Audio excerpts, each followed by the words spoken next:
Buenas tardes a todos y a todas. Desde el Instituto de Estudios Judiciales le damos la bienvenida a este nuevo encuentro de las charlas Adicciones y Vulnerabilidades a cargo del licenciado Eduardo Laborato. Para quienes no hayan podido compartir el primer encuentro, le contamos que Eduardo es un especialista en estas temáticas, es licenciado en psicología y da clases en varias universidades y instituciones. Que bueno, Eduardo, te damos la bienvenida y cuando quieras comenzar. Bueno, muchas gracias, Soledad. Ahí te veo en pantalla compartida. No sé si vos me ves a mí. Quiero saludar a todos, digamos, a todos muy agradecido por estar. Intentamos ser lo más puntual posible esta vez, pero bueno, aquí estamos. Son ya las 12:15 de la tarde y bueno, también gracias a la Suprema Corte de Justicia por habilitar estos espacios de formación e instrucción. Soledad, así que bueno, muy agradecido por propiciar estos seminarios para la gente que quiera seguir formándose y a partir de acá también ir trascendiendo muchos estereotipos que hay en materia de adicciones y muchas veces estos encuentros tienden un poco a confrontar ese sentido común que si bien dicen que es el menos común de todos, estamos realmente muy aturdidos por un montón de información que vienen muchas veces de muchos medios de comunicación y que realmente impactan sobre el saber popular. Entonces, en este sentido, quería hacer como un refresh para las personas que no tuvieron la posibilidad de estar en la primera reunión. Nosotros hablamos de lo que es la habituación, explicamos que era un mecanismo de adaptación, un mecanismo de aprendizaje, donde tenemos en común también juntos con otros organismos. Esto es algo, no es solamente propio de las personas, sino también esto también es común a varias especies, que la habituación tiene que ver con la capacidad de que cada organismo vivo tenga la posibilidad de adecuarse incluso hasta en situaciones realmente muy, pero muy adversas. Entonces ese mecanismo de que uno va teniendo de adaptación se va dando incluso a esa pérdida del temor del peligro, se va dando también en esa pérdida de la percepción del riesgo. Entonces, lo que nosotros estuvimos viendo hasta ahí, con todo un desarrollo que tuvimos en la primera parte, después para los que quieran, Soledad seguramente va a compartir el link de la primera charla que ya está subida también en YouTube. Para los que quieran tener esa primera charla, ahí se explica en detalle. Digamos, la habituación, lo que vemos en el ámbito de los consumos problemáticos, en los consumos, en las adicciones, y sobre todo en las adicciones a estas drogas prohibidas que tienen un efecto psicoactivo y devastador para la vida de las personas, es que tanto se ha banalizado sus usos y costumbres que realmente la población, sobre todo las poblaciones, nosotros encontramos en principio en Argentina, pero vemos que estas mismas situaciones se dan también en países limítrofes y de todo Latinoamérica, que vemos que hay como un acostumbramiento, hay como una habituación y una naturalización a que frente a los hábitos toxicómanos, las personas lo hayan naturalizado tanto, tanto, tanto que ya forma parte de una costumbre. Voy a compartir entonces ahora pantallas. Yo veo en estos momentos solamente los logos de las personas que están. Yo no sé si ustedes me ven bien, no sé cómo está saliendo hasta ahora. Perfecto, Eduardo, se te ve bárbaro. Yo estoy ¿Sí? ¿Se me también ve? Ah, bueno. con la pantalla apagada para que te puedas ver bien vos solo. Ah, bueno, bueno, genial. Bueno, entonces, hemos compartido, también hemos iniciado, digamos, para las personas que vuelvo a insistir, que recién hemos compartido, digamos, una estadística que es, no una estadística, sino cifras de un censo que la propia Cedronar llevó adelante en el año 2017. Esto se hizo un censo tanto en el 2010 y en comparación con el 2010, donde se duplicó el porcentaje de niños y adolescentes que considera que no es riesgoso fumar marihuana. ¿Sí? Esto corresponde a casi 340.000 personas. Prestemos atención a la cifra que va entre 12 y 17 años, ¿no? Que intentamos de algún modo explicar por medio de este seminario también a qué se debe, donde entendemos que hay contextos que terminan siendo realmente muy facilitadores con con una baja percepción del riesgo con una percepción de bajo riesgo, perdón, del consumo de drogas.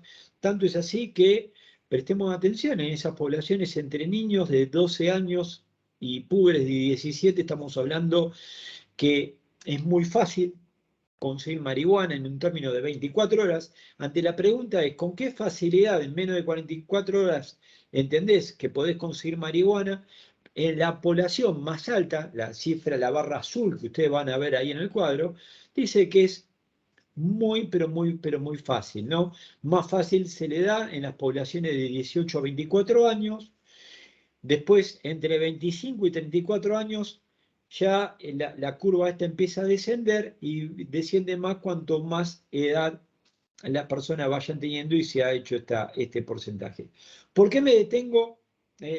Uno podría pensar, y acá esto también lo establecemos como una hipótesis, que a mayor edad cronológica es donde ante generaciones anteriores, ante el hábito de fumar droga, era un hábito, se veía como una percepción, había una altísima percepción de riesgo. Tanto es así que el problema de la droga no era en nuestro país. La gente que generalmente se encontraba fumando un porro era el problema.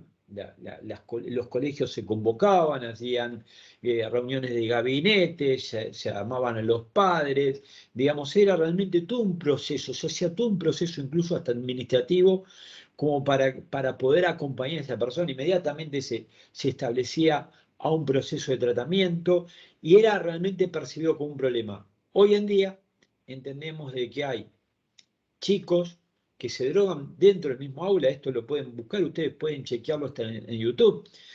Es más, hay un montón de información hoy en día que hasta conseguir drogas hay aplicaciones que esto lo tiene hasta en la palma de la mano, digamos, no voy a decir quién, pero en estos días me dice, che, Eduardo, mirá, de la charla que diste, digamos, fíjate vos cómo desde una aplicación, que es una aplicación popular, no estamos hablando de una aplicación que hay que buscarla, que hay que estudiar, no, una aplicación popular, uno pone y hasta no solamente consume, tiene muchísimo fácil acceso para poder conseguir drogas, ¿no? Entonces esto también nos hace pensar de cómo nosotros estamos también como país y cómo fuimos como también como población y perdiéndole el miedo a los efectos y el daño a la salud que esto puede decir. Tanto es así que se han negado últimamente la perturbación que esto tiene en la salud, el impacto que estos hábitos generan en la salud, sigamos, se ha negado. Con lo cual vale la pena estos seminarios como para poder hacer un refresh. Entonces, por ejemplo, cuando se dice que hay un trastorno, esto ya lo vimos todo, estamos haciendo como un repaso. Digamos, esto estamos haciendo toda una introducción y también haciendo tiempo para las personas que recién van incluyéndose en la charla. Cuando estamos hablando de que hay un trastorno por consumo de sustancias, ¿sí? Hay como varios indicadores que tiene que ver con, en principio, con un patrón desadaptativo de consumo de la sustancia que conlleva al deterioro o malestar clínicamente significativo, expresado por 3 o más de los más ítems, que bueno, esto ya lo hemos desarrollado, ¿no? En la situación anterior.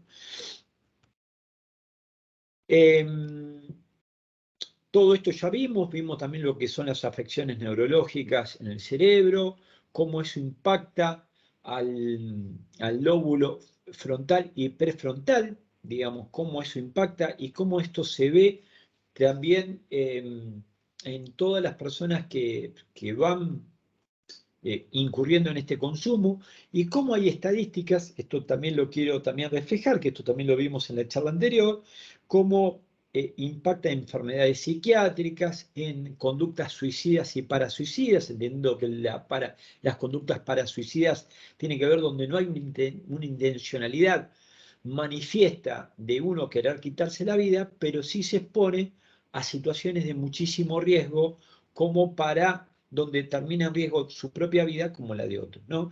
También esto lo vemos, también importantes estadísticas donde se ven cómo impactan en los accidentes, en la violencia y en el delito. De hecho, sabemos actualmente en la provincia de Buenos Aires se está debatiendo sobre poner 0,0 tolerancia al alcohol, cero tolerancia al alcohol frente a los conductores, algo que es un requisito para sacar registro de ya conductores profesionales y que cargan camiones o micros de larga distancia, también bajar este nivel de tolerancia para los automovilistas normales, ¿no? Para el común de los automovilistas, donde esto ya se está debatiendo esto, dado el fuerte impacto que tiene este hábito, tanto el consumo de alcohol como de drogas, como en los accidentes automovilísticos. Ni hablar de la violencia, digamos, y acá esto es un dato no menor, acá en Argentina desconozco si hay estudios que se han puesto a investigar sobre los episodios de violencia, lo que nosotros también llamamos violencia de género, pero cuando hablamos también de violencia doméstica, donde hay una fuerte predisposición, digamos, hay una fuerte predisponencia donde hay hábitos de consumo de drogas y alcohol que también impactan en estas acciones. Ahí están muy divididas las aguas, donde dicen, no, pero una persona violenta es porque ya tiene una estructura violenta y lo que hace el consumo de alcohol ya lo exacerba, o el consumo de drogas ya lo exacerba, y entonces quiere decir que ya la persona es violenta. Y hay otras personas, acá las aguas están divididas entre los colegas, donde dice que no, que justamente el consumo de drogas, el consumo de alcohol, digamos, facilita las acciones violentas. ¿Qué quiere decir? Que ante la escasa capacidad, como vimos antes, de poder mediatizar sus impulsos por una instancia reflexiva, esto ya lo vimos en cómo esto impactaba en el lóbulo prefrontal, ante los estímulos que una persona podría llegar a tener, podría reaccionar de forma primitiva por el propio deterioro que se va haciendo en el lóbulo frontal y prefrontal, ¿no? Esto también impacta en el delito. Hay estudios donde en las poblaciones carcelarias han reconocido que el consumo de drogas y alcohol en un 70% los motivó a protagonizar algún episodio delictivo. Hay una estadística ahí que está llevada a cabo por el Ministerio de Justicia y Derechos Humanos, donde cerca del 77% de los casos de personas que se encuentran realizando tratamientos, están internados por el consumo de drogas, han reconocido en un 77% que han protagonizado episodios delictivos. Ni hablar, esta cifra asciende cuando esta investigación se ha hecho directamente en las poblaciones carcelarias. Quiere decir que cuando estamos hablando de estos hábitos toxicómanos, estamos de algún modo asintiendo de que hay un denominador común que lleva a las situaciones a que la persona vaya deteriorando su vida, protagonizando accidentes, episodios de violencia, y que son motivadoras en muchos casos de acciones delictivas. Vemos también cómo impacta también el consumo de drogas en la deserción escolar. Es altísimo el nivel de los chicos cuando empiezan a consumir drogas, como las primeras personas, yo no sé si hay docentes acá dentro del auditorio, pero los primeros en detectar, muchas veces antes que los padres, el consumo de drogas en los chicos son los docentes. ¿Por qué? porque bajan sustancialmente las notas, empiezan a no cumplir con los horarios de clase, empiezan a llegar tarde, empiezan a faltar, digamos, y empiezan a encontrar con un deterioro en varias áreas de la vida de los estudiantes. Cuando citan a los padres y comparten esta percepción, muchas veces ahí sí los padres empiezan a tomar cartas en el asunto si es que tienen familia. En muchos casos sabemos que estamos hablando en poblaciones de mucha vulnerabilidad, que uno mira para atrás y lamentablemente tendrá algún conocido, algún referente significativo, pero que no logra alojar muchas veces a la función parental como muchas veces los casos, estos chicos así lo requieren, ¿no? Otro de los aspectos que también se han podido encontrar, sobre todo en los últimos tiempos, es el nacimiento de bebés con síndrome de abstinencia, que esto también se encuentra en mamás que han sido consumidoras, que si bien muchas de ellas se han enterado en el momento que han dejado de consumir, que esto podía llegar a generar algún problema congénito en sus bebés y dejaron, porque esto también hay que decirlo, cuando se advierte de un embarazo, el organismo tarda 3 meses en poder desprender todas las toxinas que hay en su propio organismo. ¿Qué quiere decir? Que el bebé, en el mejor de los casos, va a tener como 3 meses de poder, va a estar nutriéndose 3 meses con estas sustancias psicoactivas que ha ingerido la madre durante sus etapas de consumo. Entonces, acá nos encontramos con una situación de decir, bueno, Eduardo, está claro, digamos, esta situación, está el panorama que estás planteando es tremendo, digamos, pero ¿qué es lo que nos pasa? ¿Qué pasa, digamos? Porque en paralelo, digamos, hasta hay funcionarios, hasta el propio presidente está proponiendo la validación de la marihuana, digamos. Hay proyectos muy serios que tienden a un fácil acceso al consumo de marihuana. Digamos que copiar el modelo de Uruguay como si el modelo de Uruguay fuera la panacea y hayan podido reducir los niveles de consumo o ello haya implicado una mejora en la calidad de vida uruguaya.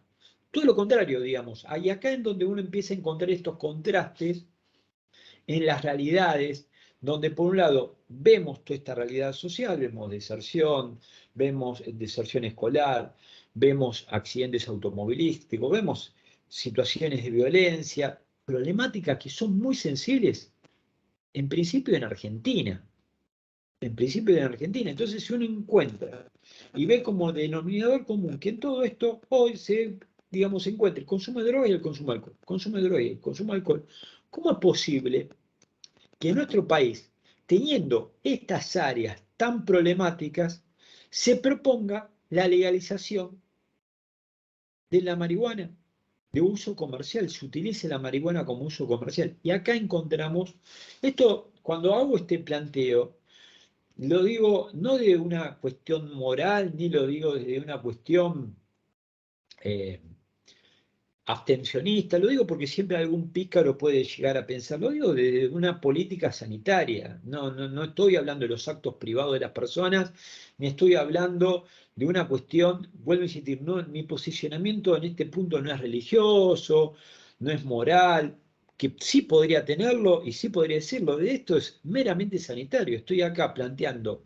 problemáticas sociales que hacen justamente a hábitos sociales que realmente son disruptivos, que entendemos que esto trunca el progreso de una población, estanca, así como estanca la trayectoria de la vida de las personas que incurren en estos hábitos toxicómanos, esto se genera como un círculo vicioso, bien señalado en algunos de los libros, que vuelvo a insistir, el libro, esto lo ofrecí en la clase anterior, en el seminario anterior, para quienes quieran solicitar el libro de forma totalmente gratuita. El libro está en venta de forma virtual, pero para quienes asistan en este seminario me mandan un mail que es C de casa, C de Carlos, Eduardo Laborato, de corta y una sola T, @gmail.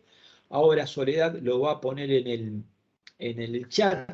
Me solicitan el libro, me dice, licenciado, estuve en el seminario de la Suprema Corte de Justicia, quiero el libro. Bien, entonces ya con eso le voy a dar un chat para que se pueda vincular a un grupo que se llama Miembros del Círculo Virtuoso, donde vamos a estar explicando bien, más en detalle, esto es lo que estoy refiriendo en la charla.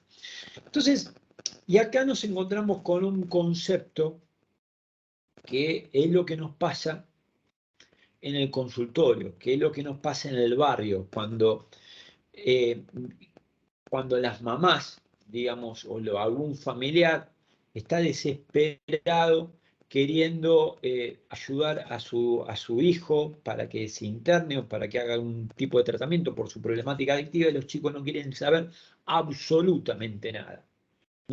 Esto pasa muchas veces, que hay una demanda de tratamiento por parte de los, como dije antes, de algún referente significativo, de ese amigo, de esa pareja, que quiere ayudar a la persona para que pueda salir del problema de las drogas, pero la propia persona no quiere saber absolutamente nada, y todo lo contrario, uno se encuentra con una fuerte resistencia, y es más, hasta justifica los hábitos de consumo. Entonces, en esta nosognosia, ¿qué es la nosognosia? Que esto es un concepto que sí es importante poder destacarlo. Es una situación patológica a pacientes referidas con problemas neurológicos y cognitivos que no tienen percepción de sus déficits funcionales y por lo tanto es una negación de la patología. A ver, anosognosia no tiene que ver con no conciencia, porque uno muchas veces cuando va al médico y va para que se haga un chequeo, uno no tiene conciencia de la sintomatología que tiene. Muchas veces uno se encuentra sano, se siente bien, pero bueno, es ahí donde uno incurre en un hábito para hacerse los chequeos clínicos, a ver si hay algo que no está andando del todo bien, e inmediatamente hacer un tratamiento. Acá nos encontramos con un cuadro que es todo lo contrario. Nos encontramos con personas que sí tienen sintomatología, sí aparecen situaciones de riesgo, que esto ya lo hemos descrito, sí aparece, la persona puede ser consciente de que ha protagonizado episodios de violencia, reconoce que es impulsivo, reconoce que pudo haber dejado el colegio, reconoce que tiene problemas familiares, reconoce que actuó violentamente con su pareja, lo reconoce, eso hasta ahí lo acepta y ahí a regañadientes, pero no puede ver que detrás de todo esto haya el consumo de drogas. A mí me pasa que en los casos que yo trato, y que muchas veces son los casos que yo trato, ya son personas que están requiriendo algún tipo de intervención, de tratamiento, pero cuando le pregunto, ¿qué percepción tenés sobre la problemática de las drogas? ¿Qué daño esto te genera en tu cuerpo? No lo pueden decir. Refiere del problema que tiene con su pareja, refiere de que se le va la plata, en eso sí se tiene registro, que es mucho el presupuesto que se tiene en esto, pero no puede tener un registro en cuanto a cómo esto le afecta en su propio cuerpo. No pueden tener registro de cuánto esto le afecta en su calidad de vida, no pueden tener registro de que sin drogas ellos podrían estar mejor. Ese empobrecimiento, ese estancamiento en su calidad de vida, no lo pueden resignar, no lo pueden resignificar. Entonces, la nosognosia, volviendo nuevamente a esta descripción, se da en pacientes con hemiplegia izquierda, se da en enfermedad de Alzheimer y otros trastornos demenciales. Vemos que también se da en el deterioro de las funciones ejecutivas por un daño del lóbulo frontal, como vimos antes, las drogas psicoactivas. Por eso es que están prohibidas en gran parte del mundo. Esto también vale la pena decirlo. Estas drogas de las cuales estamos hablando, que es marihuana, cocaína, digamos, incluso también el alcohol, que si bien es una droga legal, tienen efectos que son psicoactivos.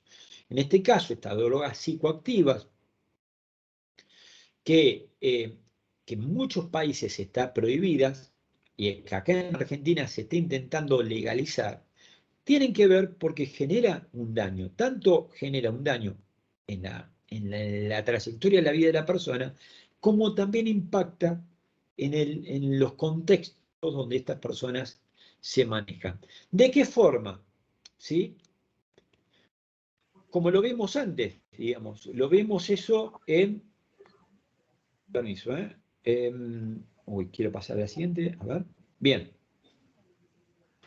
Entonces, ¿de qué forma? Impacta en todo lo demás, digamos. No es que una persona vive en una isla desierta y uno puede, si quiere, deteriorar su vida sin que esto nada afecte al entorno. A ver, somos personas que somos seres gregarios. Entonces, lo que uno hace, obviamente impacta en el otro. Y esto voy a poner siempre como una metáfora. Si todos estamos en un barco, ¿sí? Y cada uno en un barco hace absolutamente lo que quiere.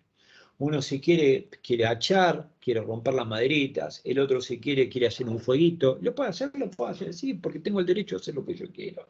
Porque tengo mi libertad y hago lo que quiero. El otro, que bueno, quiero agarrar un hacha y empiezo a acharlo. El otro si quiere, no rema, ¿sí? El otro si quiere, usa el timón para el lado que a él se le ocurra. ¿Qué se imaginan que podría pasar con ese barco? Ese barco se hunde, ese barco estaría como a la deriva. ¿Sí? Entonces, en esto también está bueno pensarlo desde un grupo familiar, desde el proyecto que tiene cada familia, el proyecto vital que tiene cada familia, y también lo podríamos pensar también en macro, si este ejemplo también sirve como para pensarlo en algo macro, cómo esto podría impactar cuando empezamos ahí a tener cuando empezamos ahí a entrecruzar estos dos derechos, que es el derecho a la salud como el derecho a la libertad, donde están ampliamente en conflicto. Digamos, ahí hay dos derechos, el derecho a la libertad, que es un derecho y que es afín a una política de derecho, como también está el derecho a la salud.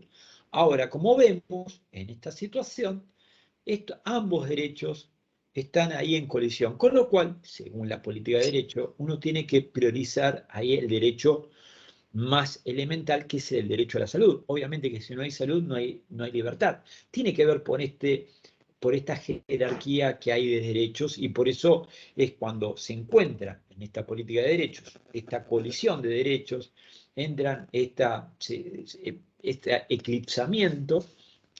Uno en ese aspecto debería ponderar los derechos más básicos. Algo que no está del todo claro en quienes son los portadores de las políticas de derechos cuando se hablan referidos a los consumos problemáticos de drogas, y cuando estamos hablando de la problemática que tenemos en nuestro país del consumo de alcohol y de drogas.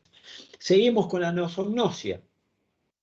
Anosognosia conlleva una no conciencia grave y persistente de la enfermedad, que llevaría asociadas fabulaciones y razones peregrinas para justificar los síntomas de la enfermedad, y que además estas convicciones serían fijas y no son modificables a través de experiencias repetidas de error. ¿Qué quiere decir esto? Que yo puedo reiterar siempre mi mismo perjuicio, siempre me vuelven a echar de los trabajos por el problema de drogas, caigo preso en varias oportunidades, soy reincidente, entiendo de que, pero no puedo conectar, o sigo teniendo problemas de violencia, tanto con mi pareja como con otras parejas que voy conociendo, pero no puedo conectar, sigo justificando mi consumo de drogas como parte de esa forma de intervenir, como ese modus operandi, como ese estilo de vida.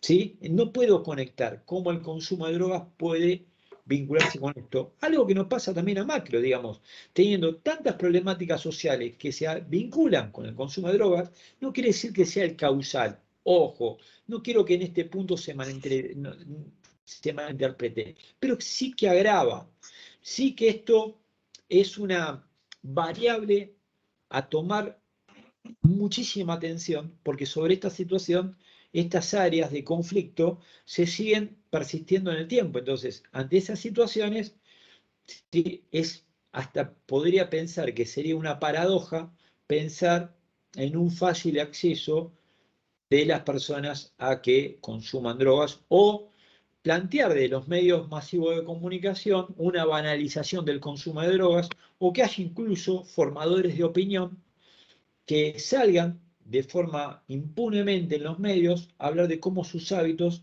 han contribuido a su vida burguesa, no entendiendo de que en nuestro país tenemos casi un 50% de chicos que se van desarrollando en situaciones de vulnerabilidad, y que sus hábitos de contraer un hábito toxicómano, esto podría perjudicar ampliamente la trayectoria de su vida. Entonces, eso no es que la Argentina no es el propio ombligo de uno, ¿no?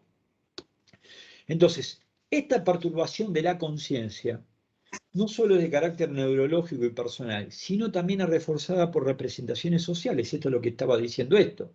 Tanto inducen al desconocimiento como a la promoción del consumo, que los púberes que estamos hablando, que esto vuelvo a insistir, lo que estoy diciendo, uno podría pensar que son cifras exageradas, pero en los mismos censos oficiales, los mismos chicos de entre 12 años, ¿sí? 12 años nosotros, capaz que a los 12 años jugamos a los autitos y las nenas a las muñecas, 12 años estoy hablando, para ellos ya les resulta fácil hoy en día acceder al consumo de marihuana.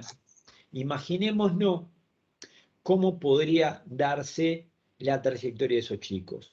Entonces estamos hablando acá que en lo que es la nosognosia, en una incapacidad para integrar lo nuevo, como si el cerebro hubiera quedado averiado y no pudiera actualizarse a partir de ese momento. Digamos que acá lo que encontramos, esto lo notamos más en consumidores de Paco, ¿sí? De crack actualmente, o de pasta base, que es como que para ellos la vida se detiene.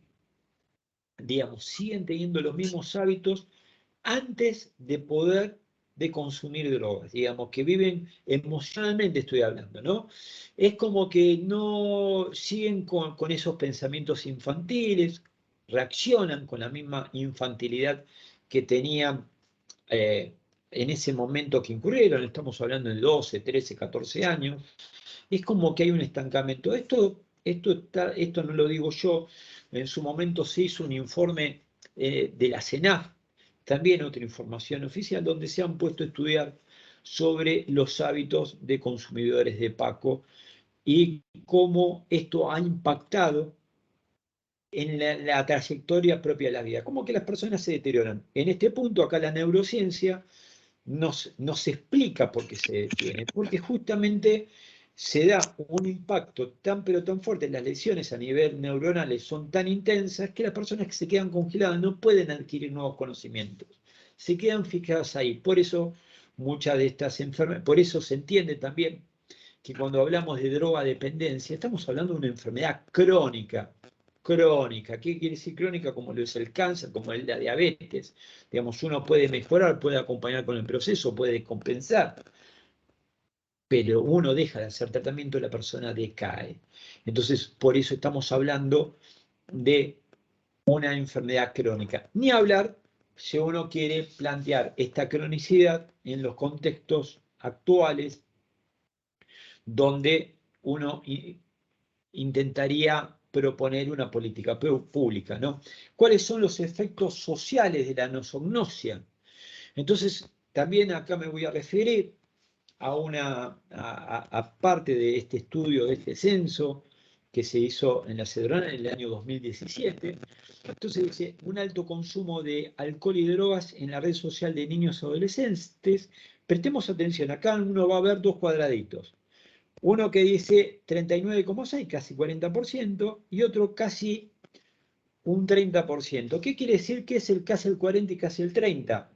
Pongo para arriba, ¿por qué? Porque como se, digo, no es porque yo esté exagerando, porque te estoy hablando de un estudio que ya tiene varios años y que si uno entiende que por el aceleramiento que en los últimos años hubo hecho un aceleramiento y después de la pandemia los hábitos de consumo estos también se han incrementado, nada, pondero para arriba como una forma de proyección. Posiblemente estas cifras estén ya desactualizadas, pero siguiendo la tendencia con la cual nuestro país venimos teniendo, atravesando ya la pandemia, uno podría inferir de que estas cifras sean superiores, ¿no? Pero gráficamente, ¿qué quiere decir 39,6? Que los chicos encuestados entre 12 y 17 años, 12 y 17 años, que estamos cerca, que han reconocido que dos o más amigos o familiares se emborrachan. Se emborrachan, ¿qué quiere decir que esto? Que tienen consumo problemático de alcohol. 2 o más, cerca, ¿qué quiere decir? Que si yo traigo 10 chicos, 6, digamos, perdón, 4 van a decir que estos, que ya tienen como naturalizado, 4, casi la mitad de los chicos ya reconocen que 2 entre amigos y familia se emborrachan. No es que tienen un consumo moderado, no es que tienen un consumo, no es que ven a los padres que toman una copa de alcohol en las comidas, un vaso de vino en las comidas, no, se emborrachan. Y si prestamos atención, ¿sí? Dentro de este 40%, dice que 2 o más amigos o familias reconocen que consumen droga. Atente con esto.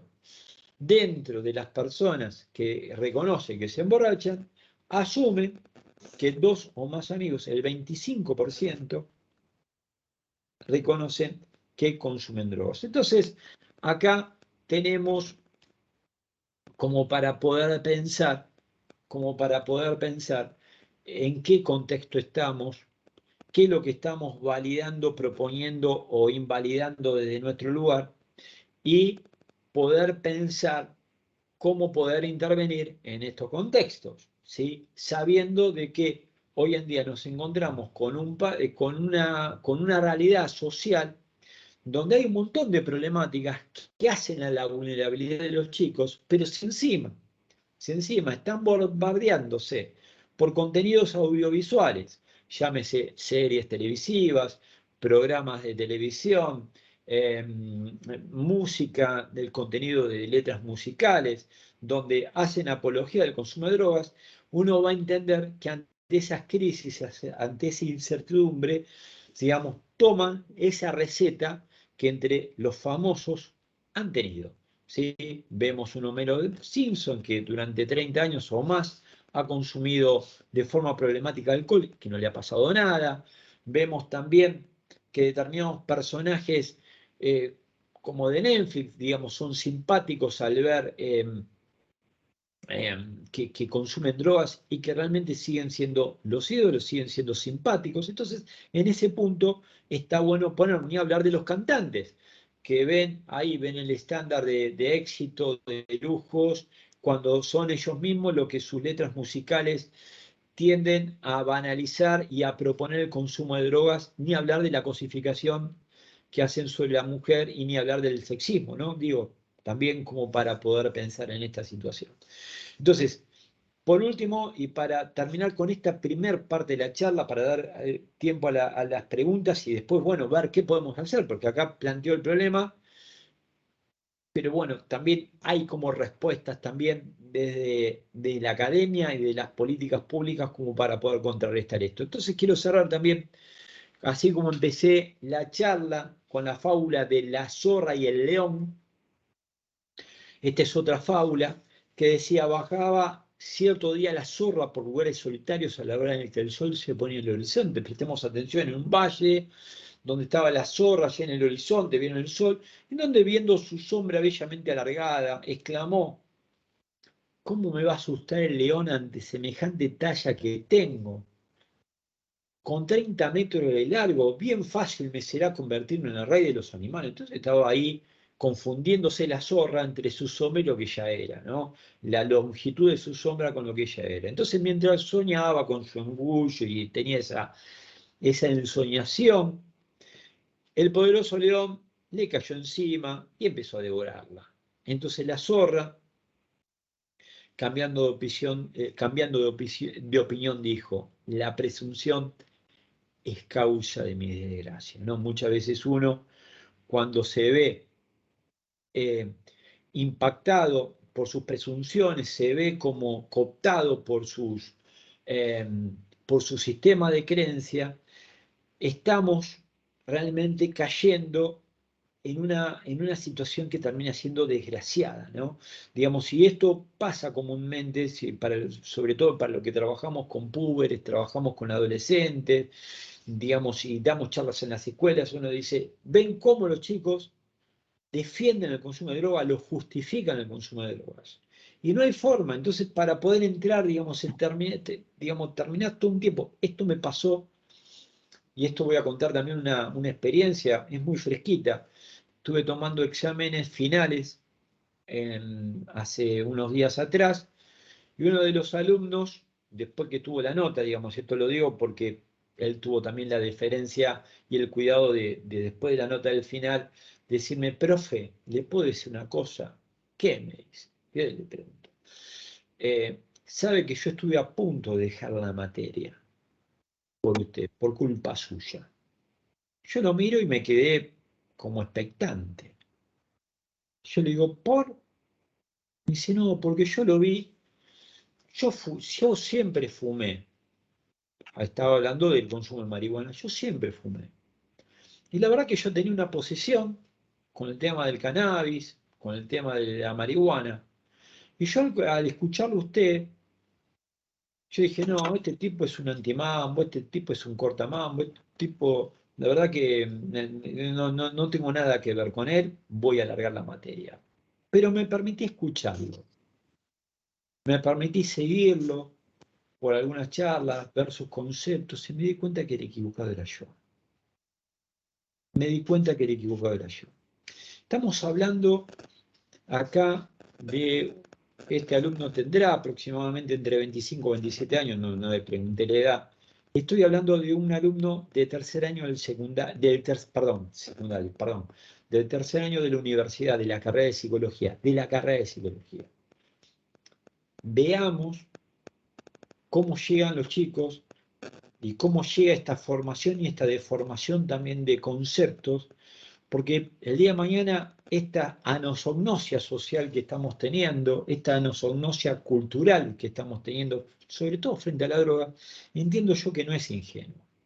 Entiendo yo que esto forma parte de toda una ingeniería social para que esto sea de esta forma y que creemos que va a depender de todo el trabajo de prevención que nosotros podamos hacer, como para poder empezar a ir desarmando estos estereotipos que generalmente se vincula el consumo de drogas con el placer, con el encuentro placentero, con la libertad, se vincula también con el aliviar las tensiones, se encuentran también con la moda de el no tener problemas, bueno, y un montón de otras cosas más, que esto, estamos lejos a que esto realmente sea cierto, como vimos, nuestro país va incorporándose un montón de problemas a partir de estos hábitos que empobrecen tanto la vida de la persona como de los contextos donde las personas también van participando.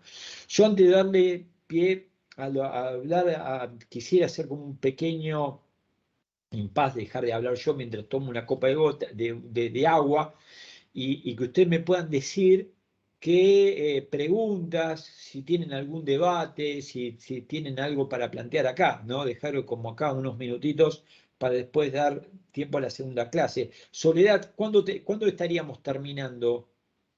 ¿En qué horario? Soledad está. Creo que es a las 4. Pero bueno, no sé si hay alguna pregunta acá.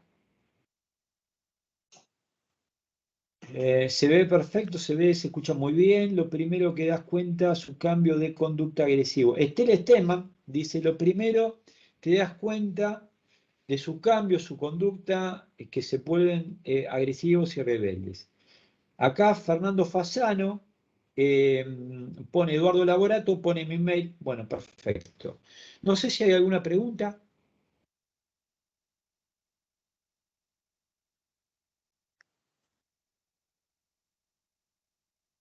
Hola. Dejamos entonces ahí, vamos, seguramente vamos a la segunda parte. ¿Les parece bien? Bueno, frente a esta situación, ¿qué es lo que se puede proponer? Que fue también una de las preguntas de la primer parte de la charla, ¿no? Uno dice, bueno, ante este panorama, ¿qué es lo que se propone? Generar una cultura de prevención. Una cultura de prevención que tenga como foco, y esto también es muy importante, poder reducir los hábitos la demanda, perdón, sí, reducir los hábitos toxicómanos, pero ¿cómo? Reducir los hábitos toxicómanos ¿de qué forma? Reduciendo la demanda. ¿De qué forma se reduce la demanda? Así como está pasando actualmente con el tabaco, ¿no? Digamos, de poder tener una campaña muy persistente en el daño que va generando el tabaco y esto cómo puede empezar a impactar en la vida de la salud. Lo que vemos, sí, con el tabaco no lo estamos viendo esto, lamentablemente, ¿no? Paradójicamente esto no lo ve justamente en el consumo de cannabis, no lo ve tampoco en el consumo de drogas. Entonces, y acá uno se encuentra que esta paradoja, ¿no? Como por un lado, digamos, tenemos una sociedad que tiene una sensibilidad como para determinadas áreas, y ahí agarra, milita y tiene como una posición muy tomada, pero en otros ámbitos, y que sí afecta directamente en la vida humana, sí lo que afecta es nuestro contexto y sí lo que afecta en la calidad de vida tanto de la persona que consume como de su contexto, no tenemos como una posición tomada, realmente no la tenemos. Entonces, acá voy a traer lo que es esta paradoja en salud, ¿no? Una paradoja que tiene que ver con lo contrario a la opinión común, ¿no? Plantear qué es lo que estamos haciendo acá, un poco problematizando esta situación, sensibilizándonos, saber de que lo que está sucediendo a lo que hace a los consumos problemáticos y la naturalización de los llamados consumos recreativos no es normal, no es saludable, digamos, no es bueno ni para la persona que lo hace ni para sus contextos, no está bueno. Eh, bueno, y que pareciera ser que también, digamos, se proponen eh, abordajes que miran para otro lado, ¿no? Como que no están no hay enfoques puestos a impactar sensiblemente en la reducción de la demanda de los consumos de drogas. Entonces, según la Organización Mundial de la Salud, ¿cómo definimos una adicción? Porque también esto, capaz que muchas personas esto lo saben, pero a mí me encanta ir a las definiciones como para poder ajustar percepciones, entender de qué estamos hablando y poder ir de este lugar a que vayamos delineando la cancha, vamos trazando la cancha para saber de qué vamos a estar hablando.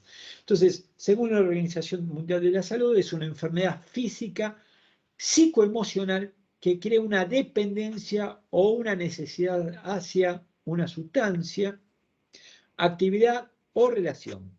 Se caracteriza por un consumo, por un conjunto de signos y de síntomas que se involucran factores biológicos, genéticos, psicológicos y sociales. Acá vale la pena resaltar que cuando hablamos que involucran factores biológicos, ya hablamos de las mamás que son gestantes, que a su vez tienen el problema del consumo de drogas, digamos, ya sea de forma recreativa o uso abusivo, pero esto lo tienen, se juntan a fumarse un porro, están generando, esto no es gratuito para los bebés que están gestando, esto no es gratuito. Entonces esto genera factores biológicos, esto impacta en la biología de los bebés, esto impacta en su propia genética, Cuando estamos hablando de la genética, estamos hablando de que uno va teniendo ADN, ¿sabes? Esto lo voy a traducir para que se entienda. Quiere decir que nosotros vamos transmitiendo en nuestros genes una predisposición para que mi descendencia también tenga los mismos problemas de adicción que tengo yo. Me siguen hasta ahí. Cuando uno habla, lo voy a repetir para que esto se tenga claridad en el concepto. Cuando hablo de factores biológicos, quiere decir que esto impacta, como vimos, en la biología. Esto puede afectar a pulmones, ritmo cardíaco, digamos, en el desarrollo del sistema nervioso central, todo lo que ya vimos y todo lo que muchos saben, ¿sí? Ni hablar de la amplia posibilidad de contraer cáncer, de la predisposición para contraer el COVID también, porque muchas de las drogas son fumadas y si uno, a ver, tiene que usar barbijo, las drogas fumadas, su virus también podía expandirse mediante el humo. Esto es algo que fue poco visible. Pero bueno, tampoco se hizo una campaña de sensibilización con relación al consumo de tabaco y al consumo de drogas fumadas en este aspecto. Lo dejaremos esto para otra oportunidad. Pero vamos, sí tenemos que tener claro de que acá, cuando hablamos de adicción, involucran factores biológicos, involucran factores genéticos, psicológicos. Esto afecta en la vida emocional de la persona que contrae una adicción por excelencia, y esto también afecta en los contextos sociales, como estuvimos viendo a continuación. Ahora bien, vamos a hacer también un refresh cuando hablamos de prevención. ¿De qué estamos hablando? Porque uno muchas veces también, y esto se da también entre colegas, aunque parezca una ridiculez lo que voy a decir, entre colegas pareciera ser que muchos piensan que prevención es lo que dice, bueno, fuma poco o anda probando de lo que a vos te haga bien, de lo que te haga mal. Prevención tiene que ver con esto, uno confunde reducción del daño con la prevención. Ni hablar de lo que sucedió esto en Morón, ¿no? Fumá poquito, ¿no? Probá, anda probando, si tenés que fumar, pero fumá poquito, digamos. A esto se llama, para muchos, entienden que prevención tiene que ver con esto. O descubrir cuál es tu propio límite, ¿sí? Digamos, acá entendemos que prevención, y esto no lo digo yo, sino de la Organización Mundial de la Salud, ya del 98, esto va a cumplir 24 años. ¿Sí? La prevención se define como medidas, prestemos atención a esta definición, medidas destinadas no solamente a prevenir la aparición de la enfermedad, sino a reducir los factores de riesgo y también a detener su avance y atenuar sus consecuencias una vez establecidas. Entonces acá tenemos que hay varios niveles en su propia definición, digamos que no solamente tiene que ver con la aparición de la enfermedad, acá tiene que haber claro que la enfermedad en este caso tiene que ver con el consumo de drogas, el consumo abusivo de drogas. Ya esto estamos hablando de una situación ya problemática, tenemos que reducir eso. Hay que reducir los factores de riesgos. Si nosotros tenemos, ¿qué son los factores de riesgo? Si tenemos, como vimos antes, una estadística donde es muy fácil que los chicos accedan entre los 12 y los 17 años, para ellos les resulta muy fácil consumir drogas dentro de las 24 horas, lo que tenemos que ver cuáles son esos, en dónde radica ese fácil acceso para ver cómo poder contrarrestarlo. Es así de sencillo y simple como lo estoy planteando acá. Entonces, tenemos que prevenir, tenemos que reducir los factores de riesgo. Entonces, ver cuáles son los factores de riesgo. Si tengo música, que yo sé que esto está probado, y estudios científicos que están probados, cómo la conducta humana se ve influenciada por los contenidos musicales, por los contenidos audiovisuales, está influenciada, digamos. Pero Eduardo, ¿qué quiere decir esto? ¿Que nosotros somos personas influenciables? Sí, sí, hay estudios donde se habla sobre la influencia humana. Sí, que tenemos una tendencia innata o tenemos una predisposición psicológica para obedecer. Sí, así es. Y esto, las personas que se dedican a hacer ingeniería social y se dedican a implantar determinados hábitos en nuestra sociedad, lo saben. Y para eso contribuyen y arman todo un contexto que vayan promoviendo determinados hábitos, por supuesto. Entonces, por eso es tan importante la sensibilización, por eso es tan importante incurrir en determinados medios como el que están teniendo ustedes, esto de que hace a la formación, a la sensibilización para adquirir contenidos, y en principio que ustedes encuentren la otra cara de la moneda.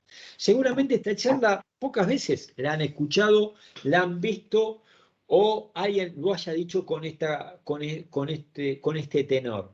Eh, Quizás para muchos puedo resultar un tanto enfático, pero realmente es, es una información que está bueno de que ustedes en principio la tengan, después verán cómo operan o cómo intervienen con esta definición. Pero la prevención tiene que ver con esto. A ver, esto lo digo para no generar ningún tipo de confusión. Tienen que ver con medidas destinadas no solamente a prevenir la aparición de una enfermedad, que en este caso estamos hablando del consumo de droga y alcohol, sino también a reducir los factores de riesgo, perfecto, y también a detener su avance, y atenuar las consecuencias una vez establecida. Detener su avance, digamos, atacar la aparición de la enfermedad, reducir los factores de riesgo, detener su avance y atenuar sus consecuencias. Ahora todo esto lo vamos a explicar en esta charla. ¿Qué entendemos como prevención? Tiene que ver con un entramado dinámico de estrategias que tienen como objetivo reducir o eliminar la aparición de problemas vinculados al consumo indebido de drogas. ¿Qué quiere decir esto?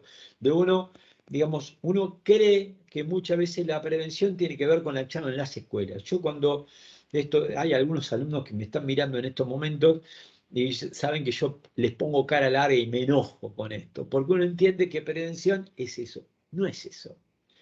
Digamos, eso podría llegar a ser un recurso que sí, que es importante tenerlo antes que los chicos tengan alguien que le esté diciendo que consumir droga no pasa nada, a que haya un docente que le esté hablando de que el consumo de drogas le genera secuelas, es positivo, sí, antes que nada eso igual. Ahora, ¿es efectivo? Bueno, es mucho más complejo hacer una campaña de prevención. Para eso es importante entender el entramado dinámico de estrategias que tienen como objetivo reducir la aparición de problemas vinculados. ¿Qué quiere decir esto? Si yo estoy en el barrio y tengo en mi propio barrio hay chicos que tienen con mucha facilidad el acceso a drogas, bueno, hacer como un estudio, a ver dónde se consigue, cómo se consigue, quién la consigue, en qué contexto. Dice, no, pero nosotros somos de juntarnos en el boliche tal y después cuando salimos, pero ¿quién la consigue? Bueno, y ahí empezar a por lo menos entender estas situaciones, cómo es la dinámica, cuáles son las costumbres. A mí me tocó trabajar en San Juan, en el barrio La Estación, y entendiendo un poco la que llamamos prevención, los chicos se juntaban en una plaza, era la plaza del barrio La Estación, se llama barrio La Estación porque ahí funcionaba antes la estación del ferrocarril, ahí en Rawson, y tenía una plaza. Esa plaza que estaba realmente muy oscura, era ahí donde los chicos se juntaban a drogarse. De más está decir que esa plaza estaba totalmente descuidada, de más está decir que esa plaza estaba oscura, y eso era como el contexto ideal, entre comillas, para que los chicos se junten y tengan sus propias juntadas. ¿Qué fue lo que hicimos? Transformar ese espacio público en un lugar de prevención. ¿Cómo? Ahí empezó a funcionar, en ese mismo predio, empezó a funcionar lo que hoy en día se llama el Centro de Día Francisco. Los chicos en su momento se sintieron como invadidos por la situación, porque no entendían y porque no entendían que ese era su propio lugar y que en ese lugar era de ellos, digamos, con lo cual todo tipo de intervención ellos la vivían como una situación violenta. Esto también vale la pena decir porque nosotros aprendimos un montón también de toda esta experiencia. A lo cual, para que ellos pudieran entender, y acá digo esto, al principio entendieron esta situación como una situación violenta, y no éramos bien recibidos del barrio, la verdad que no éramos bien recibidos, sobre todo los que teníamos para poder transformar este proyecto. Ahora, ¿cómo fuimos logrando esa buena implementación en el barrio? Con la colaboración de ellos. Con la colaboración de sus familiares. Fuimos a la casa de muchos de ellos, hablamos con las madres, les explicamos cuál era el proyecto, empezamos a sumarlo como parte del proyecto. Muchos de estos chicos terminaron siendo ellos mismos preventores de esa situación y hoy en día ese lugar está totalmente legitimado por los propios referentes del barrio. Ellos tomaron así de la misma forma que tomaron la plaza, que era un espacio de riesgo y un espacio de consumo de drogas, tomaron ese propio lugar como si fuera de ellos, como si fuera una usina para la salud. Entonces, lo que en principio era un problema de resistencia a incorporar una cultura nueva, una cultura diferente, ellos mismos terminaron siendo aliados, promotores de salud. Esto está bien escrito en lo que es el libro que les propongo que lean, se llama Círculo Vicioso y Círculo Virtuoso, cómo se va generando esta resiliencia y este círculo de virtuosidad, ¿no? Entonces, ¿cómo, entendiendo esto, vamos promoviendo una participación activa de la comunidad? que esto es lo entendemos por prevención. No hay una prevención que la haga el licenciado Eduardo Laborato. No existe. No existe una prevención que le dé la charlita a la señorita Gladys de la escuela 15 de Barraca. No existe. No, eso no es prevención. La prevención tiene que ir de las bases, la prevención tiene que penetrar en la cultura del lugar, la prevención tiene que ver con una toma de conciencia, así de la misma forma que nosotros fuimos incorporando el hábito de ya ponernos un barbijo. Al principio nos costaba, nos olvidaba los barbijos, pero fuimos lavarnos las manos recurrentemente, ponernos alcohol, fuimos adquiriendo hábitos que fue impactando nuestra cultura y que esto fue modificando nuestros hábitos. Obviamente que uno no podía hacer en ese momento lo que uno quería. Y esto tenía consecuencias, obvio, claro que sí, pero así fuimos pensando en cómo reducir las muertes por el contagio del COVID. Digamos, a ver, resulta, esta misma charla, cuando la di antes del COVID, me resultaba muy difícil de poder entender, de que la gente, el público pudiera entender lo que era la prevención. Ahora que todos atravesamos la experiencia de la prevención y que vimos qué tan importante es atravesar esa experiencia para que nuestra sociedad pueda dar ese salto cualitativo y poder vencer a una pandemia a nivel mundial, ya es como que resulta más afín y poder llegar a esa situación. Entonces, ¿qué es lo que se busca? Por medio que se busca que la población adopte acciones anticipatorias para evitar riesgo y reducir las frecuencias. ¿Qué quiere decir esto? Que intentamos todo trabajar para que haya una cultura de prevención. Por eso se llama, la propuesta es generar una cultura preventiva. Entonces, con esto voy a compartir con ustedes un concepto que también tiene que ver con la prevención primaria, porque vamos a ver que hay varios niveles de prevención. En este caso vamos a hablar de lo que es la prevención primaria. La prevención primaria son medidas también, para evitar, prestemos atención a estos verbos, que lo puse en negrita, como para poder, a ver, ¿cómo decirlo? Eh, como para poder trazar posición en esto. A ver, no se puede ser preventor o no se puede trabajar en la prevención y al mismo tiempo tener una posición ambigua con esto. Acá puse, por eso traigo acá las definiciones y pongo acá, hago hincapié en los verbos, porque en función de la posición que vaya tomando el preventor en determinadas situaciones, es como va a ser el impacto de sus acciones que va a tener. Entonces, son medidas orientadas a evitar, esto no lo estoy diciendo yo, esto está también, es una definición de la Organización Mundial de la Salud, dice, son medidas para evitar la aparición de la enfermedad, acá pongo evitar en negrita, el control de los factores causales, factores predisponentes y condicionantes. ¿Qué quiere decir esto? Son los factores que van contribuyendo a que el problema vaya surgiendo. Estas estrategias para la prevención primaria pueden estar dirigidas, y acá pongo nuevamente en negrita, la prohibición o disminución de la exposición del individuo al factor nocivo. Acá nuevamente pongo esto. Entonces, ¿qué quiere decir esto? Sí, que estos son casos que vienen en el consultorio, que esto es real. Sí, pero el amigo de mi hijo se droga, tiene plantación de cannabis, y mi hijo va a la casa, consume, y ¿cómo hago para decirle al amigo de mi hijo, a Juancito, que no vaya más a la casa? ¿Cómo hago para esto? Pero esos amigos se criaron juntos, y los padres también de Juancito fuman, pero somos amigos familiares. Bueno, acá es donde empiezan estos dilemas coyunturales.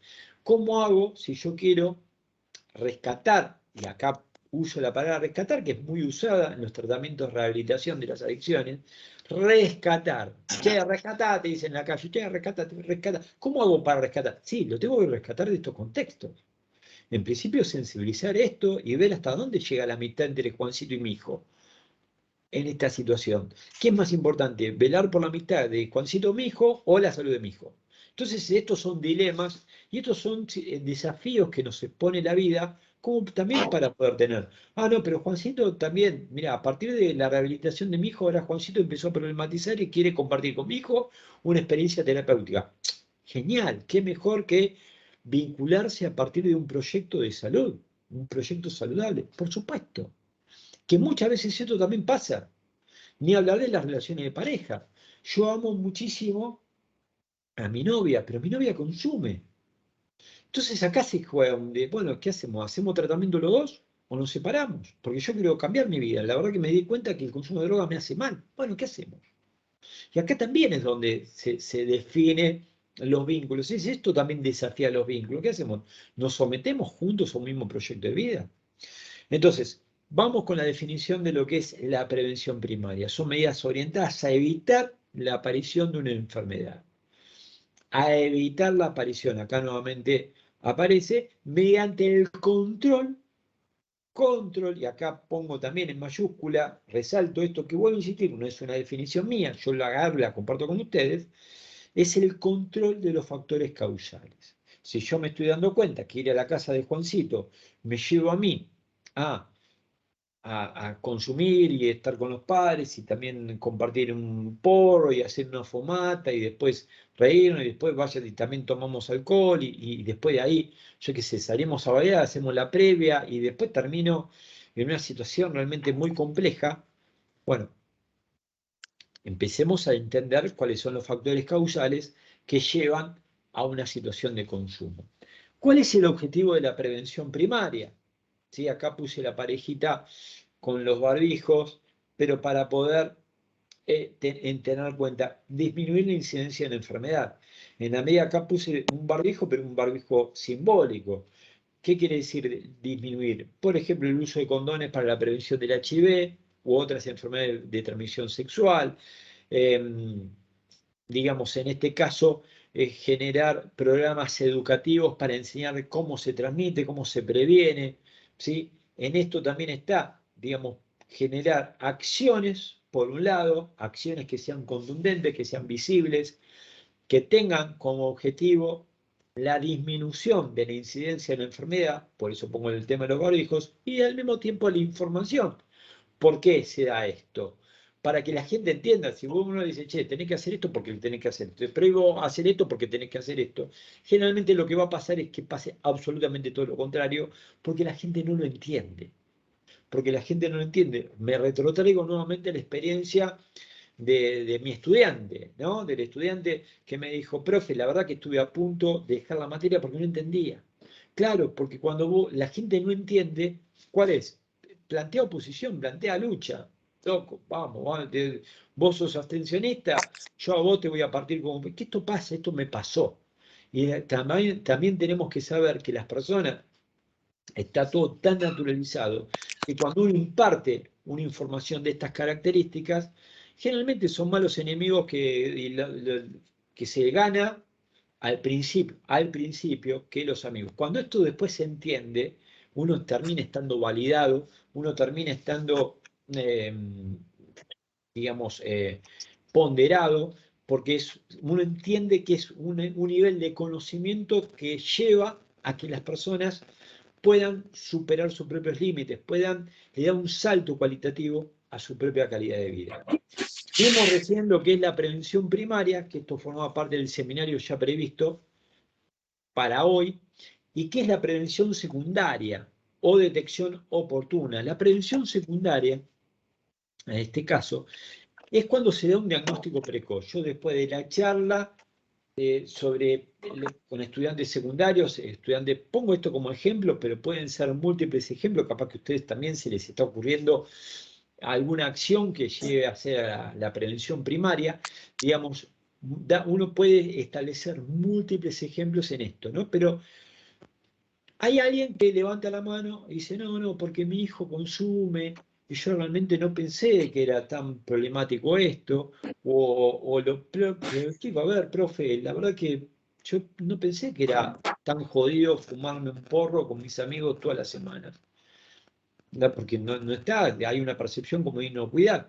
Entonces ahí la propia persona va o pide ayuda o mismo los contextos ahí se transforman. En vez de estar naturalizando el hábito de consumo, empiezan justamente a evidenciarlo, empiezan a sensibilizarse, empiezan a poner foco en el problema.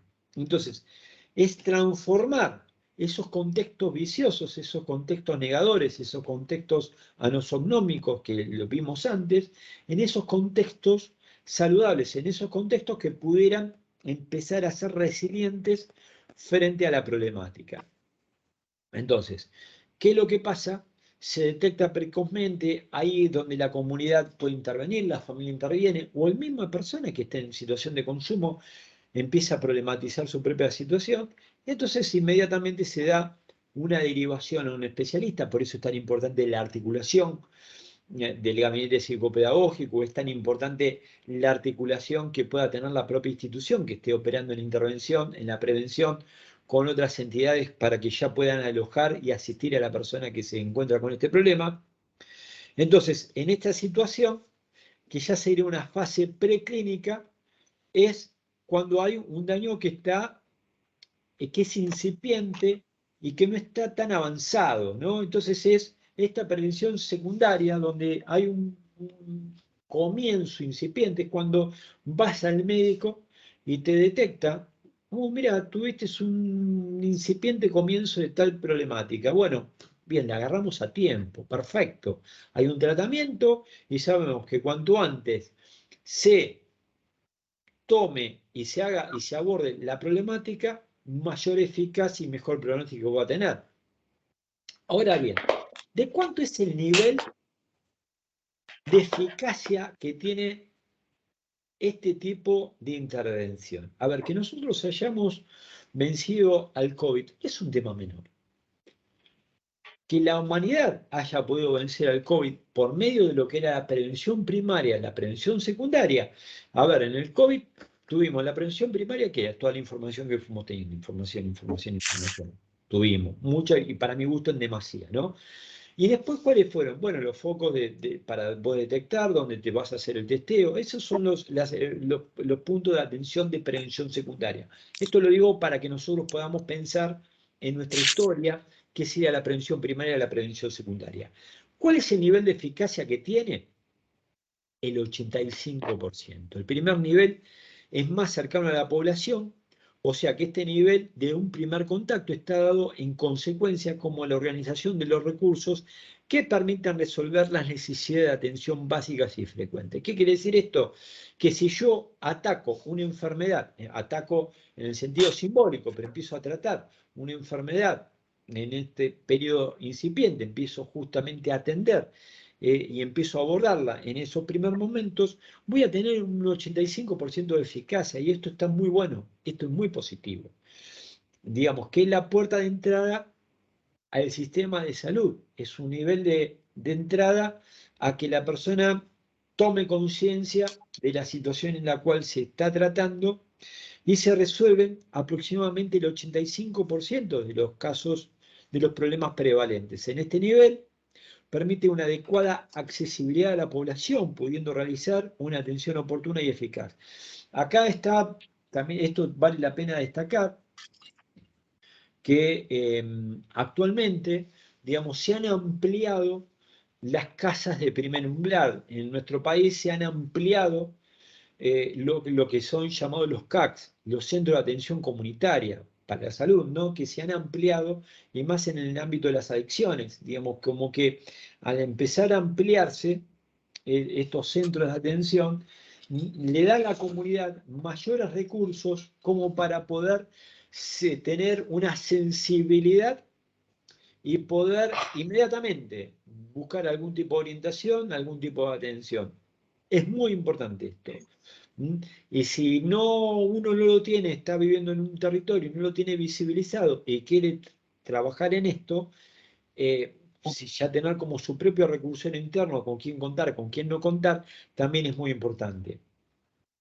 Porque la intervención que podamos hacer en este primer nivel de atención, ya sabemos que tiene un importante nivel de eficacia. Pero prestemos atención. En el segundo nivel de atención, donde se ubican los hospitales y establecimientos donde se prestan servicios relacionados a la atención en medicina interna, pediatría, cirugía general y psiquiatría, se estima que entre el primer nivel, digamos que si yo tengo acá una atención primaria, y se da el segundo nivel, como vimos antes, la atención secundaria, que quiere decir que si yo cumplo entre el primer nivel de prevención y el segundo nivel de prevención, voy a tener un 95% de eficacia.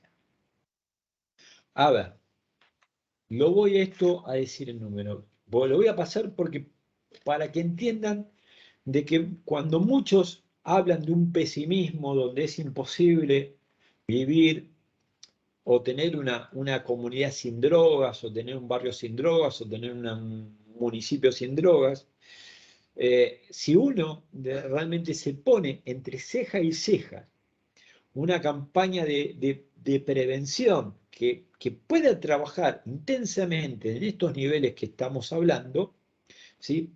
Podríamos dejar en un futuro de tener problemas, que el problema del consumo de drogas deje de ser un problema para nuestra sociedad. Acá hay un decálogo, no los quiero aburrir, esto es un decálogo que se ha confeccionado con la Conferencia Episcopal Argentina. Yo he sido miembro de la Comisión de Adicciones y hemos construido acá un decálogo. No lo quiero, el que quiera después me manda un mail y me dice, la verdad, Eduardo, quiero el decálogo y con todo gusto, no lo quiero aburrir, pero bueno, esencialmente el decálogo ayuda a plantear como determinados pasos que uno entiende que podría llegar a ser importantes como para abordar los sistemas de salud, ¿no? Entonces, a ver,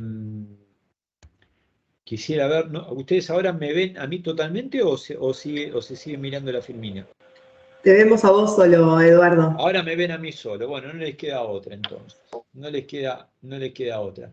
Me he dedicado a tener acá un tiempito para las preguntas, para las reflexiones, ¿sí? Que esto es lo que hace más enriquecedor la charla, ¿no? El métier. Bueno, te comento que María Laura levantó la mano, así que si querés le podemos dar a ella la voz, así te hace la consulta. Dale. María Laura, te escuchamos.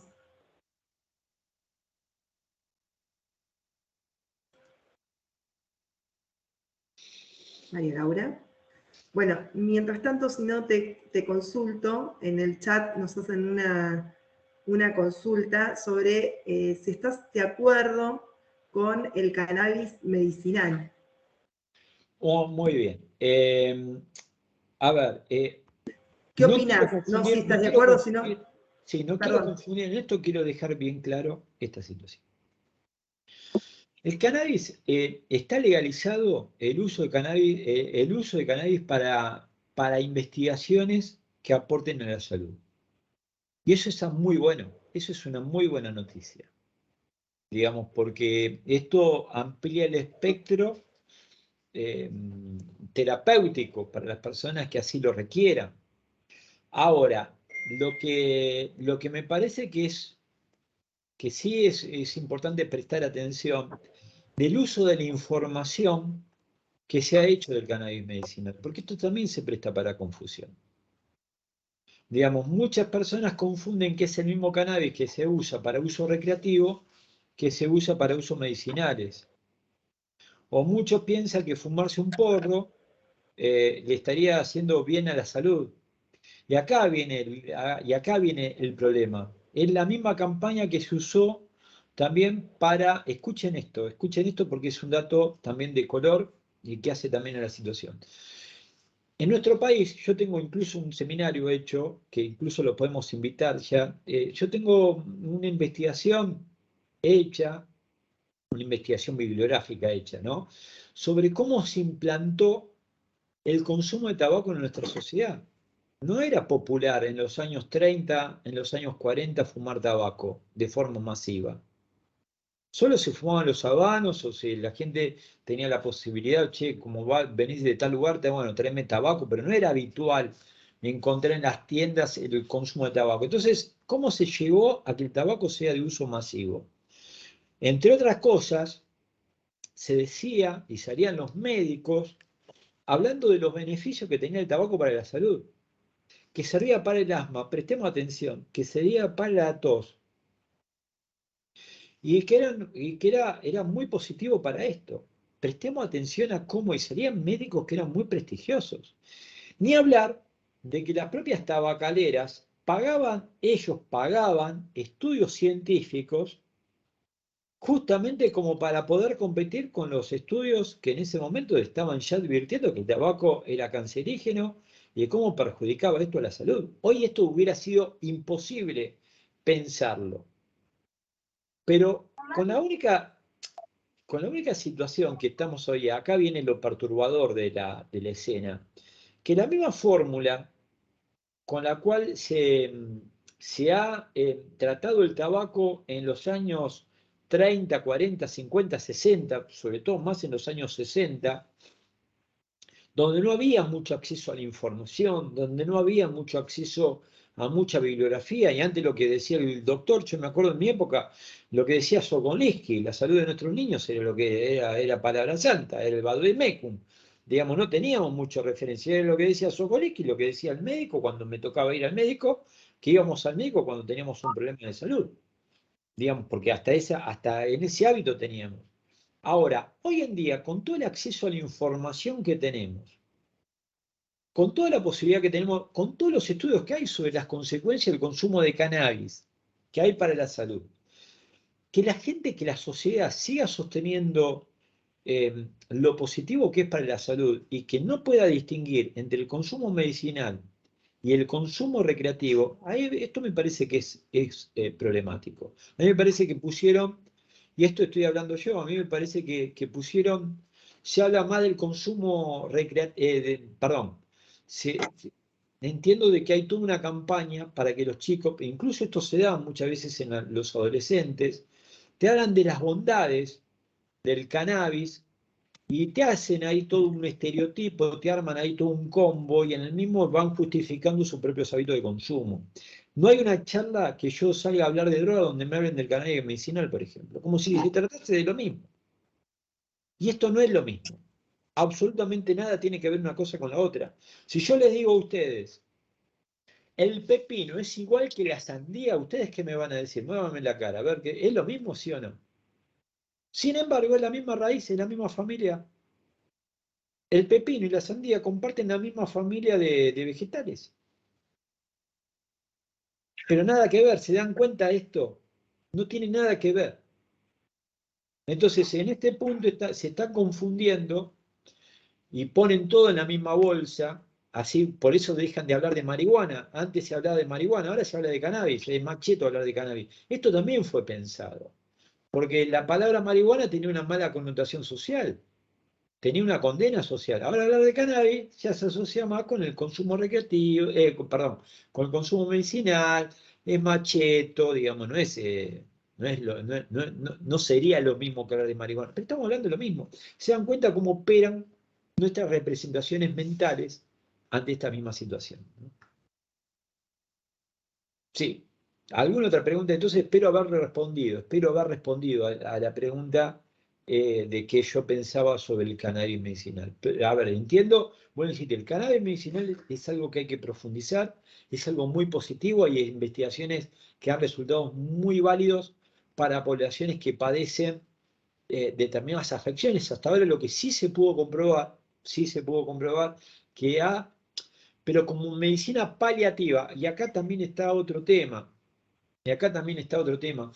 porque se dice cannabis medicinal y piensan que el cannabis cura.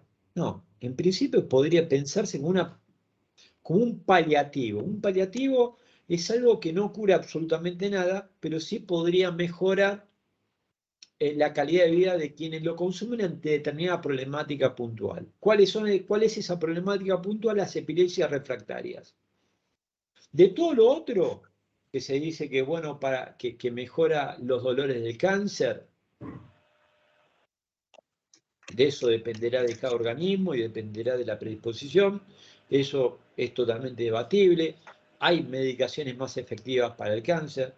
Digamos que sirve para la esclerosis, la verdad. No, son todos, se está usando para esa investigación, y vuelvo a insistir, está muy bien que se investigue. Con eso como con otras drogas, digamos, todo lo que tenga que ver con la investigación y eso aporte a la comunidad, está perfecto, a la salud pública, por supuesto, claro que sí.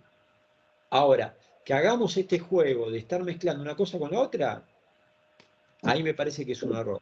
Y esto lo digo para la persona que lo preguntó, para que, y ojo, esto es muy habitual, ¿eh? No hay una charla donde me pregunten esto, digamos, porque pareciera ser que va de la mano. Estamos hablando acá de los consumos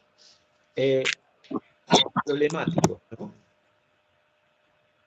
Eduardo, en el Sí. chat hay otra pregunta que te pedían conocer tu opinión respecto de Red Puentes. Sinceramente no me ha tocado trabajar íntegramente con este organismo y desconozco bastante su situación. Eso nos pregunta Florencia. Mira, tengo entendido que Puentes es un centro de atención primaria a la salud, que trabaja en primer umbral. La verdad que no tengo más referencia que esta, digamos, sí, digamos, que aborda la temática. Eh, Más que eso no podría decirte, no conozco, no estoy compenetrado en cómo es su dinámica, ni quién la dirige, ni mucho menos. Sí podría decirte que hace un buen trabajo barrial en territorio, ¿no? Que están trabajando en el territorio, digamos, y esto también es importante. Y alguien que haya tomado la decisión de tomar en el territorio, el mismo territorio te sopapea y es pedagógico en sí mismo. Entonces, la verdad que eso también es importante también decirlo.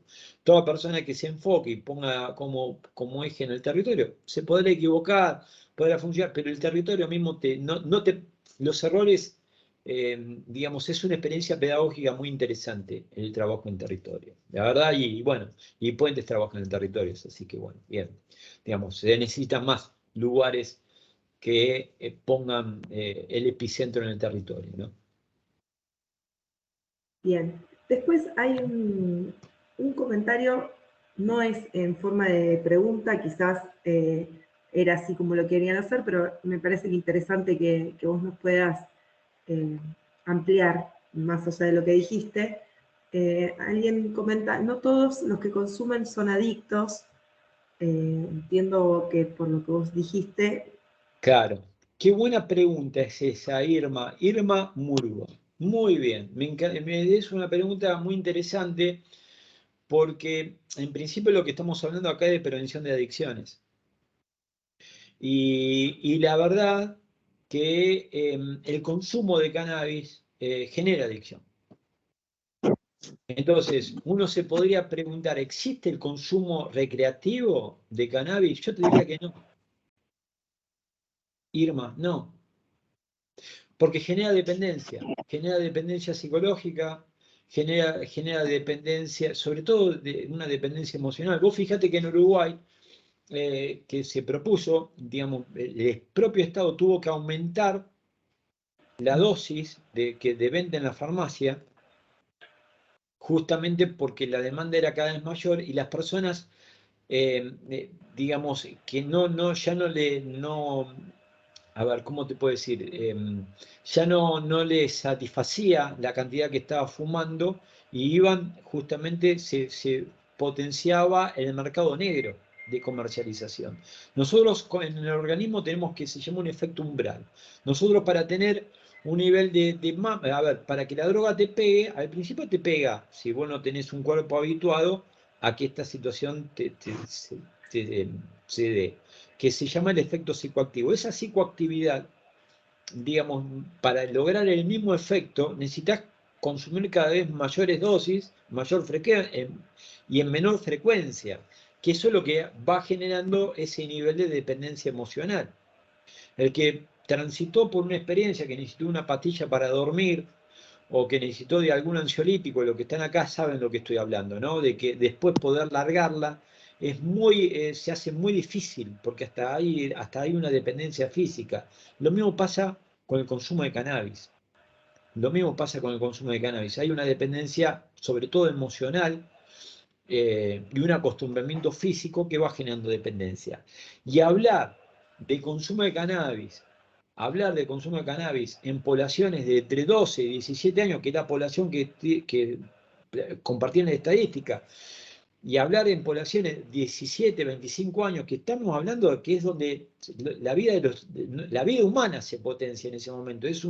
Hay una revolución a nivel orgánica, a nivel hormonal. Estamos pasando de la pubertad a la adolescencia, donde hay un montón de crisis que son psicológicas, humanas, que son necesarias que esto así se dé como para poder transitar la vida y para que hace a su sano desarrollo. En ese momento nuestro sistema nervioso central está en pleno desarrollo. Si yo en ese momento lo empiezo a intoxicar, aunque sea una vez por semana, aunque sea un consumo de una vez por mes, estoy habilitando culturalmente ese consumo. Y eso no está bueno. Digamos, estoy abriendo la puerta. Digamos, yo siempre le digo, no sabemos lo que pasa después de la vida de la persona que fuma un primer porro. No sabemos lo que pasa. Entonces, ¿para qué ponerte esa situación? Puede pasar que no pase nada. Bueno, lo probé una vez, listo, lo probaste, ok. Pero después no sabemos qué pasa después. Y lo cierto es, y esto podrán creernos, yo hace que estoy trabajando, yo empecé a trabajar en el ámbito de las adicciones antes de recibirme, porque trabajé como operador socioterapéutico mientras estudiaba y después de forma, digamos que tengo más tiempo trabajando en adicciones que de recibido. De recibido voy a cumplir 24 años de profesión. No hagan la cuenta, les pido por favor, no hagan la cuenta, pero me recibí joven. Esto también vale la pena aclararlo, me recibí joven, no hagan ninguna cuenta.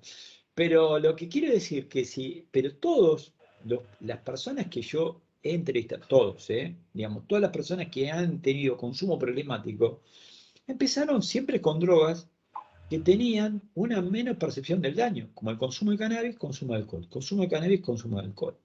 Actualmente, y esto es un dato muy fresquito, pero hablo de una casuística personal, las personas que vienen a consultar y que necesitan alguna internación ya porque tienen un consumo problemático muy marcado, una adicción muy marcada, ya se está dando que su droga de inicio empezó siendo con la cocaína o pasta base, que esto también habla de cómo la percepción de riesgo, incluso hasta con drogas que son duras y que son dañinas y que en esto hoy socialmente sí tenemos una percepción de mucho daño, también cómo fue bajando la percepción de daño incluso con esas drogas duras, como se piensa, ¿no? Entonces, para mí, la dureza, y esto vale la pena resaltarlo, las drogas duras son aquellas que menos percepción de daño tienen, porque esos tenés que enfrentarte contra todos los estereotipos sociales que te proponen que es inocuo su consumo. Y la verdad que no lo es. Y la verdad que no lo es, y a partir de ahí empieza todo el problema, ¿no? Ese es el problema. Perdón, si me voy si soy, ustedes me dicen, Eduardo, cortá un poco, vamos a ver más preguntas, pero quiero ser claro con el concepto, y ya que tengo esta posibilidad y en este auditorio tan hermoso y tan distinguido como, digamos, no cualquiera llega, a ver, yo esto también lo quiero decir, tanto por ustedes como por Soledad y por mí, digamos, no cualquiera llegamos acá a la Suprema Corte de Justicia para poder tener este ámbito. Esto también es consecuencia que todos ustedes previamente han tenido como una trayectoria de la vida como para poder apreciar, primer punto, un hábito que hace a su trayectoria personal de vida, de estudio, de formación. Segundo, estar en este escenario, digamos que la vida nosotros llegamos acá, no es casualidad, fue consecuencia de un montón de decisiones previas que nosotros hicimos. No es que no es que hicimos de nuestra vida nada, una cuestión, yo qué sé, indisciplinada, digamos. Hemos tenido hábitos y hemos en principio cultivado determinadas culturas vitales que nos ha llevado a esta situación. El punto está que esta trayectoria muchas veces se estanca cuando empiezan a haber hábitos que empiezan a ser disruptivos, ¿no? Sí.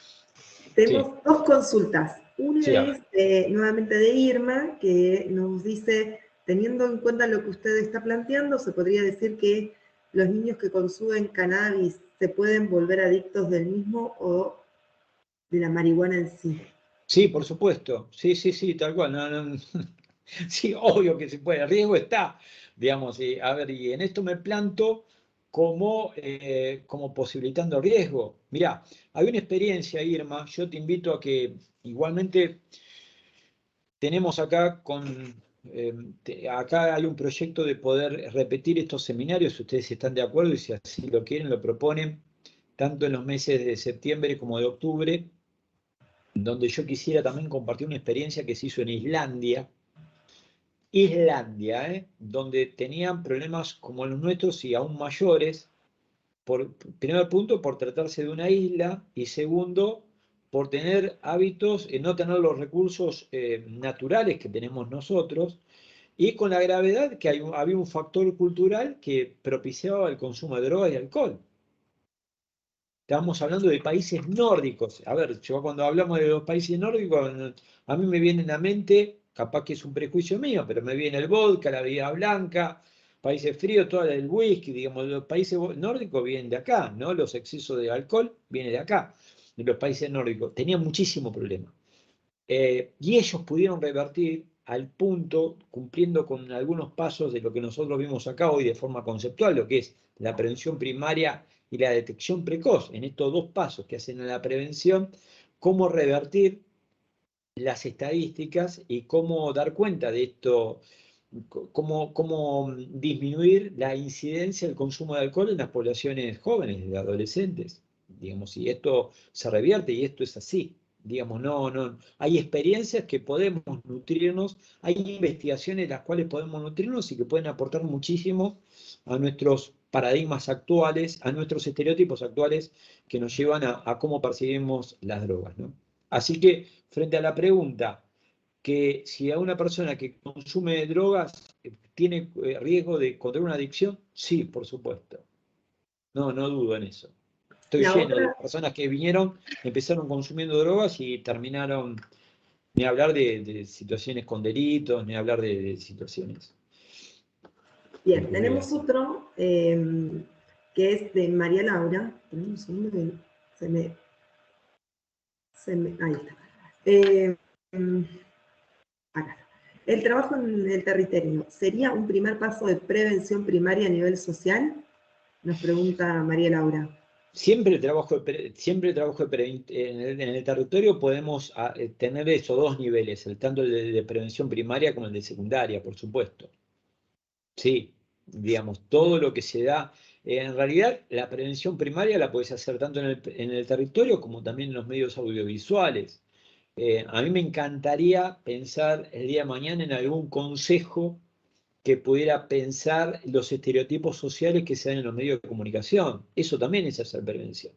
Realmente los chicos están muy vulnerables a los contenidos que se bajan en las canciones, en las series, y nosotros algo tenemos que decir con eso. No puede ser que los chicos no tienen el criterio de poder distinguir lo que está bien de lo que está mal en muchos de los casos. Pero ven a un osito que tiene, creo que la película Teddy, que es que fuma y que fuma porro y que se hace broma, y la verdad, el osito es simpático, uno plantea una actitud hasta positiva, hasta puede empatizar con el osito, y la verdad, y eso lo ven los chicos, chicos. Entonces, y ahí ven cómo ese personaje va llevándolo a que está contrayendo un hábito. ¿Por qué se droga el osito Teddy?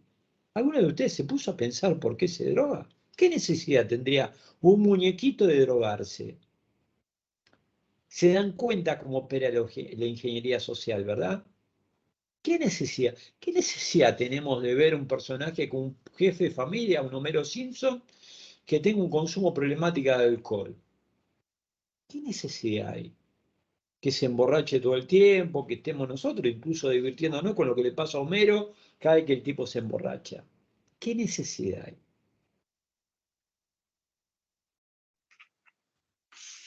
No, para pensarlo, ¿no? Los invito. Entonces yo pero en algún día, o sueño en algún día por poder armar, digamos, desde algún ámbito, algún consejo como para poder empezar a establecer estos contenidos, decir, che, mira, la verdad que esto está todo muy bien, el personaje es muy simpático, pero a nuestra población le estás vendiendo pescado podrido, literalmente. Algo que te intoxica. El pescado podrido es algo que te intoxica. Que lo vendes como algo fresco, pero te hace mal. Por eso se dice pescado podrido. El pescado podrido es cuando vos vas a la tienda y viste el vendedor, con tal de sacarse el pescado de encima, te vende algo que aparentemente es fresco, pero te hace mal, te intoxica. Bien. Bien, Eduardo, no tenemos más consultas. No sé si alguien quiere consultarle algo más a Eduardo, pero ya estamos llegando casi a las 4 de la tarde. Yo quiero, a ver, yo no me quiero poner místico, pero las casualidades no existen. Hoy es 17 de agosto, se conmemora el fallecimiento del padre de nuestra patria, José de San Martín. Y la verdad que quisiera brindar un homenaje, digamos, en esta charla, de decir qué tiene que ver José de San Martín con esto, ¿no? Primer punto, porque es el día patrio, él luchó por nuestra soberanía. Y hoy en día me parece que nuestro país necesita de una soberanía de conciencia. Y la soberanía de conciencia tiene que ver con la libertad que cada uno vaya adquiriendo, pero cómo poder enfrentarse a todos estos estereotipos que venimos siendo invadidos. La verdad que nosotros estamos siendo invadidos por un montón de contenidos que realmente nos hacen mal y que nos llevan acá a niveles de dependencia. A niveles de dependencia física, a niveles de dependencia psicológicas, que nos enferman, que nos tornan vulnerables. Digamos, la vulnerabilidad no es ingenua.